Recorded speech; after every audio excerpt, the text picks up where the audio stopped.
we have got, well, we've just come out of one really strange thing. Now we're going to spend some time talking about really strange stuff. Is that okay with you? Yeah, why not? Strange stuff. Stuff that you read and you say, man, what's he talking about anyway? Not too long after this, in this book of Genesis, we have the destruction of Sodom and Gomorrah. Often as not, we'll go back and read in the New Testament in a little bit here, 1 Peter, 2 Peter, and Jude, about Noah and the flood and Sodom and Gomorrah. They're all kind of lumped in together, and in there together with them is a very interesting reference to a bunch of angels. And it seems to tie into Genesis 6. So let's take a look at this. It's kind of all in this period that we're looking at in Genesis here right now. It's in this period where we have judgment going on that we've never seen since, and will not see until the Great Tribulation. We have here just things that are strange and kind of weird. All right, let's go back to the New Testament. And I got more bookmarks in here than Carter has pills, and they keep sliding out. Now I don't know where they go, so I'm lost. Here we go. Let's go back to 1 Peter chapter 3. Here we have a passage. Boy, this is a gem then. Let me ask you a question before we even start looking at this. How about baptismal generation or regeneration? Baptismal regeneration. Most of the churches in Christendom, most of the Christians out there, if they're in these churches, believe that baptism is a part of salvation. Now, baptism is important. If you're a Christian and you haven't been baptized, what are you waiting for? But the question, is it necessary to be baptized to be saved? Now, Paul didn't say anything about it, did he? His message over and over again, believe the gospel, plus and minus nothing.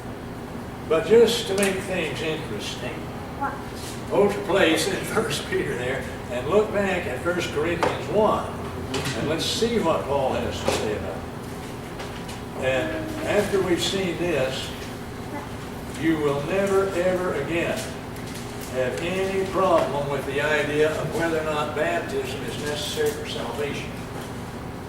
Now, incident. Look at the thief on the cross. Yeah. Of course, that was a different dispensation, but yes, it's good. But here we have in 1 Corinthians 1, this absolutely destroys the idea of baptismal generation. Let's look at what Paul says here. He says now, and he's got a church here. Boy, they are Jim Dandies. I'm telling you, this is the kind of place that if we had something like this in Guthrie, I mean, the earth would probably open up and swallow it. That temple up there, maybe. I mean, these guys are a mess. They were all divided up. They were sectarian, you know. I'm of Paul, I'm of Cephas, I'm of this, that, and the other. We don't do it that way nowadays. We give our names, we give denominational names to ourselves. But here he is, he's got them doing this. And he says, you're just flesh. This is just the flesh and nothing else. This is what you're doing. You're just behaving like the world. Us, them. And he goes on and says, you're all saying this, and he says, is Christ divided? Obviously not. That's a rhetorical question. Was Paul baptized for you, or were ye baptized in the name of Paul? Once again, rhetorical questions. You know the answer. I thank God that I baptized none of you, but Crispus and Gaius, lest any should say that I had baptized in mine own name. And I baptized also the household of Stephanas, beside, I know not whether I baptized any other. Look at verse 17. Critically. For Christ sent me not to baptize, but to preach the gospel, not with wisdom of words, lest the cross of Christ should be made of none effect.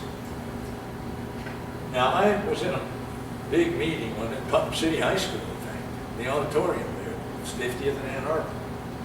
And the guy it was a Sunday afternoon meeting, and Hal Lindsay was the guy teaching up there. And he's pretty good, enjoyed hearing it. And someone, it came to the question and answer period, and someone asked him, do you have to be baptized to be saved? And he read this passage right here. When he got down to that, Christ sent me not to baptize.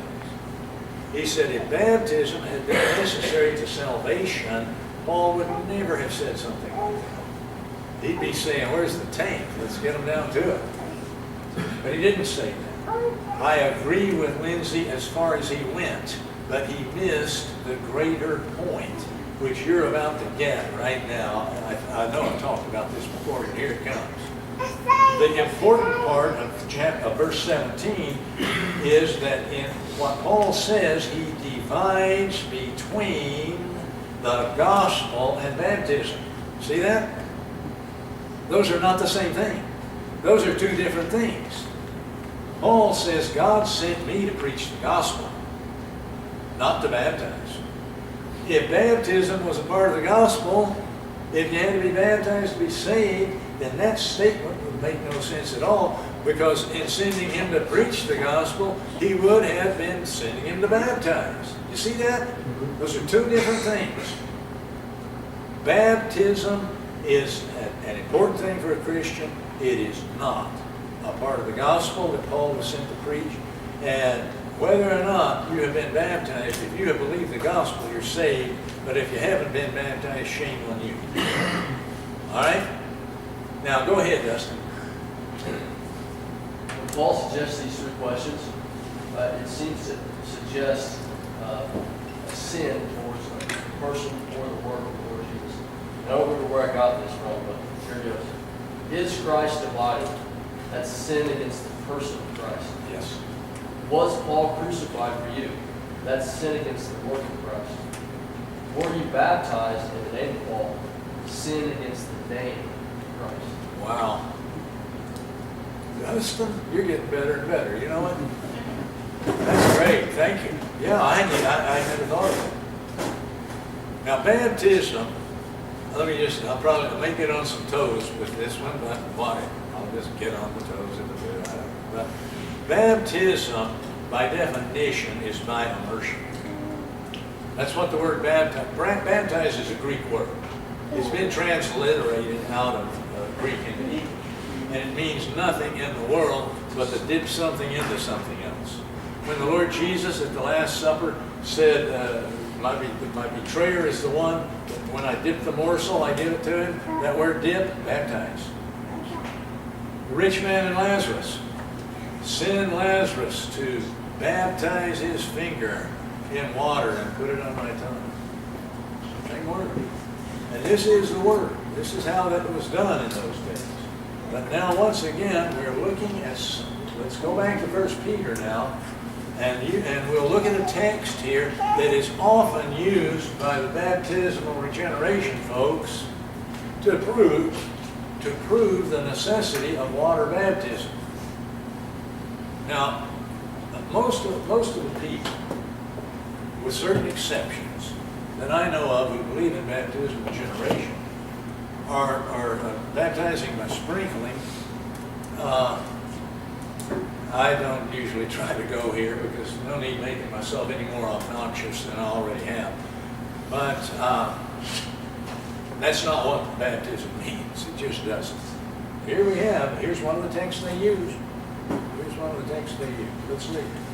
Verse 18, Christ also at once suffered for sins, the just for the unjust, that he might bring us to God, being put to death in the flesh, but quickened by the Spirit, by which also he went and preached unto the spirits in prison, which sometimes were disobedient when once the long suffering of God waited in the days of Noah, while the ark was a preparing, wherein few, that is 8 souls, were saved by water. Hold on. It's not right there. Is this not a strange passage? Here we have an incident. If any of you have any questions about where the Lord Jesus Christ was the 3 days he was in, his body was in the tomb, he was in Sheol. Now Sheol at that time was divided into two. There was a bad side and a good side, as the rich man and Lazarus. The Lord Jesus was in Sheol. A lot of people are slow to accept that. Better go back and look at Peter's sermon on Pentecost when he quoted from the 16th Psalm, where he has, and he quotes it, it's messianic, "Thou wilt not leave my soul in hell, neither wilt thou suffer thine Holy One to see corruption." That's the Lord Jesus talking according to Peter, and he quotes it as that. Now, it wouldn't make any sense to say, "Thou wilt not leave my soul in hell," if he wasn't there. But he wasn't in the place of torment. He wasn't in the place of fire. He was in the place where the good went when they died. Is that word actually hell there, or is it Hades? It's Hades. It's Hades. The only other term that's used for it in the New Testament is once, I think, in Peter, first one of his letters, Tartarus. Now look at this though. This indicates, this is one of those difficult passages. This indicates that he went to and preached to the spirits in prison. Okay? That's Sheol. That's Sheol. I don't think there's any doubt about it. But now who were these Is that guys? where the thief on the cross went with him to there? Yeah, when he said, "Today thou shalt be with me in paradise," That's where he was. that's where it was. And of course, when he ascended on high, he led captivity captive and emptied out the good side of Sheol. There's no one in there now but the bad ones. The others went to heaven again.